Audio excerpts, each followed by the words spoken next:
For a company that has gotten quite a bit of hate for sometimes caring a little too much about thinning their products, they tried to literally go big or go home. And this keyboard is the end result. Let's review a product that I believe is a few years too late after it was initially discontinued in 2008.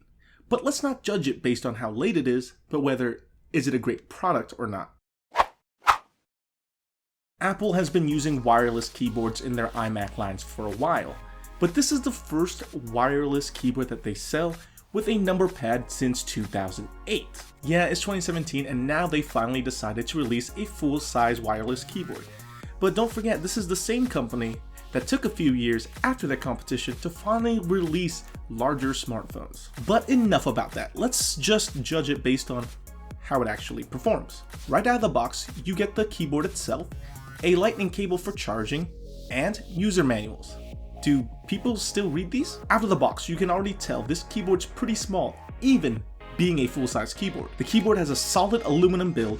Along the top edges of it, you'll notice a cutout for the Bluetooth receiver, a lightning port for charging, and a switch to turn it on and off. The back is a glossy white plastic, similar to the old white MacBooks of the early 2000s, as well as the Magic Mouse, which also means lots of smudges. Overall, the keyboard is, well, a keyboard. It feels nice to use and it doesn't make too much noise. It's much quieter than the 2016 MacBook Pro's butterfly switch keyboard, as well as my CORAIR STRAFE with silent switches. Here's a quick sound test.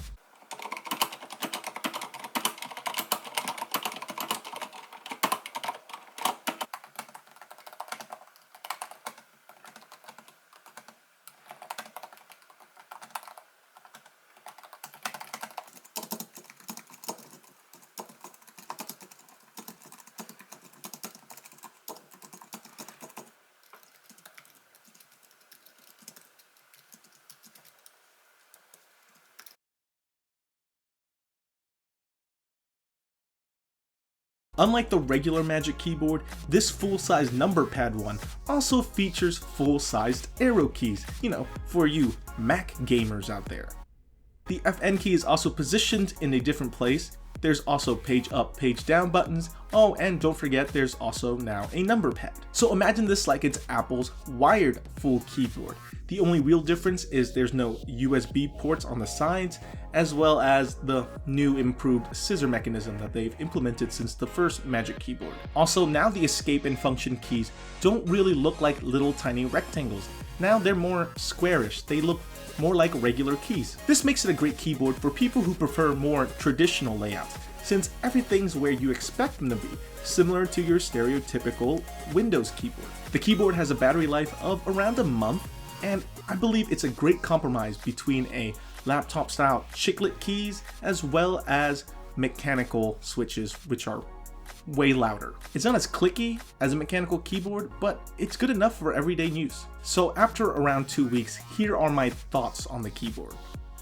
Most of the time, I actually prefer to use this keyboard over my mechanical one, because every time I'd use my mechanical one, I'd feel like I'm playing tug of war whenever I want to move the keyboard and the cable snags onto something. Being able to move the Magic Keyboard around was nice. It was great to use in most situations until it started to get dark outside, because this keyboard doesn't have any backlighting. I understand, implementing backlight onto this slim keyboard would put a toll on battery life, but other keyboards such as Logitech's K811 and Logitech's K800 both have backlighting and they're both wireless, even though one is subjectively much uglier.